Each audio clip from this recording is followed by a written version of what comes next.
أعوذ بالله من الشيطان الرجيم.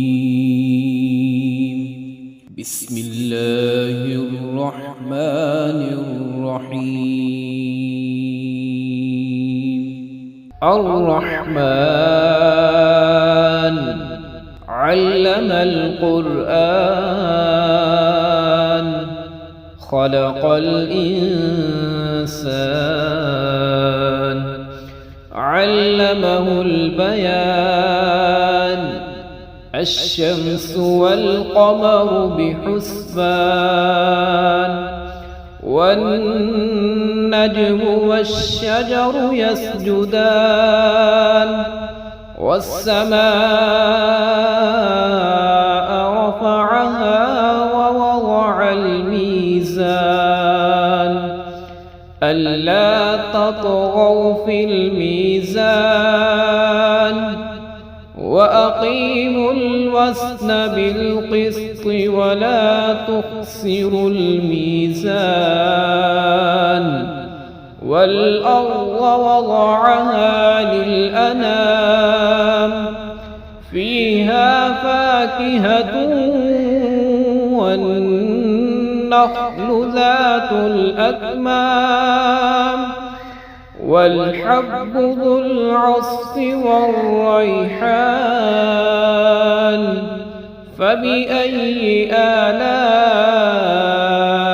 ربكما تكذبان خلق الإنسان من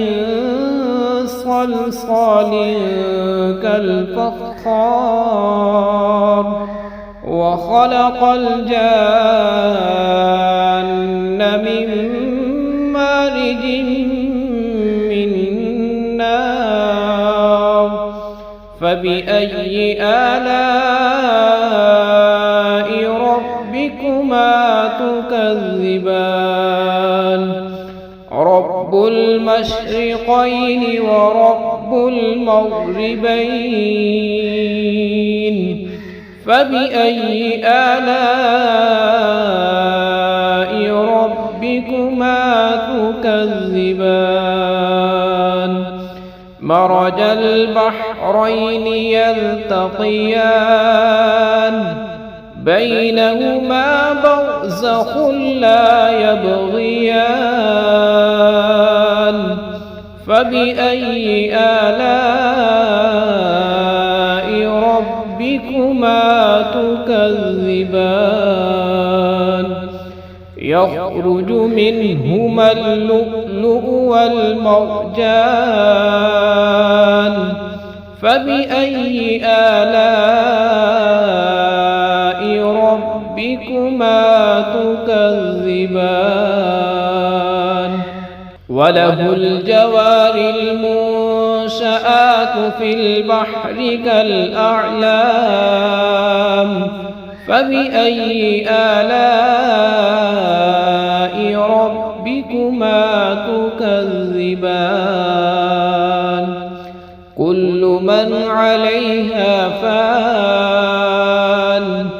ويبقى وجه ربك ذو الجلال والإكرام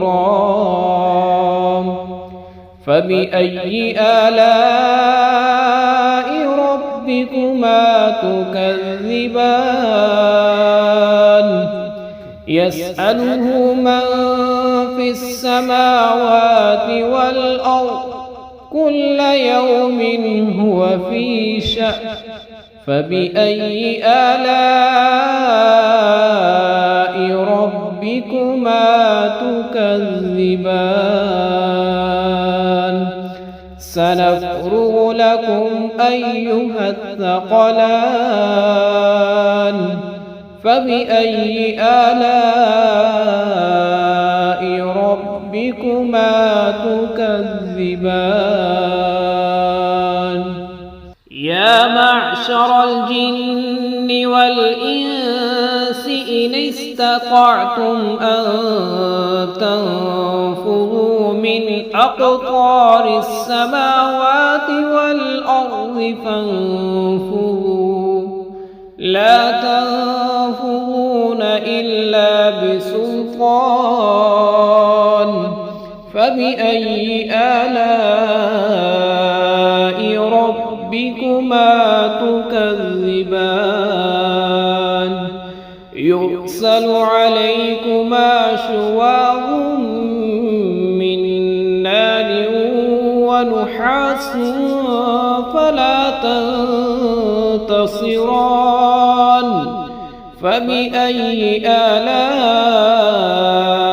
ربكما تكذبان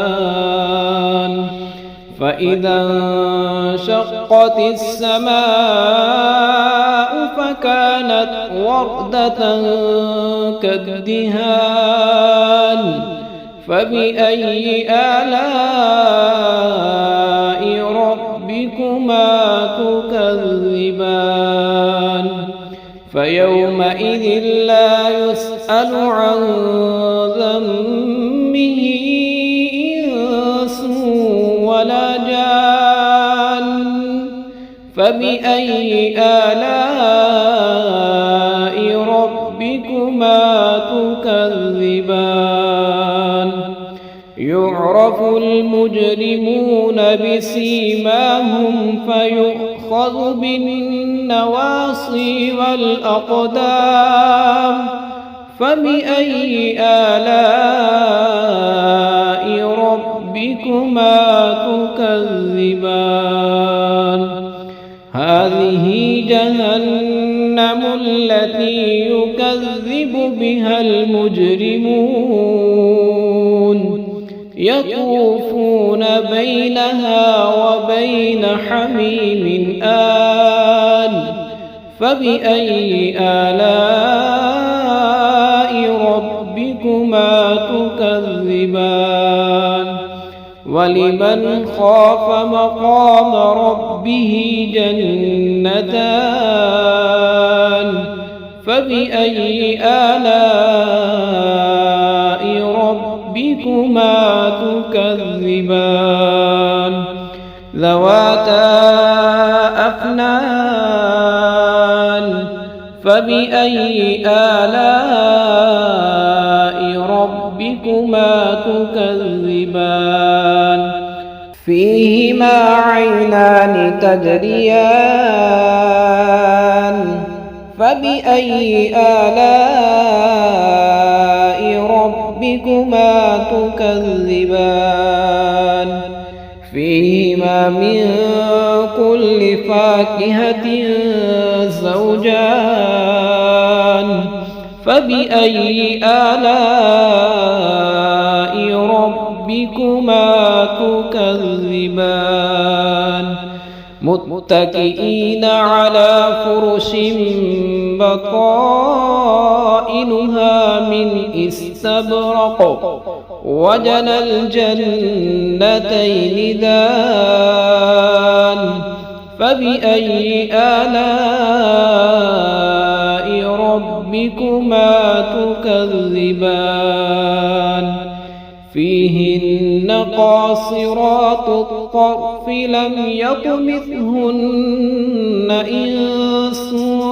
قبلهم ولا جان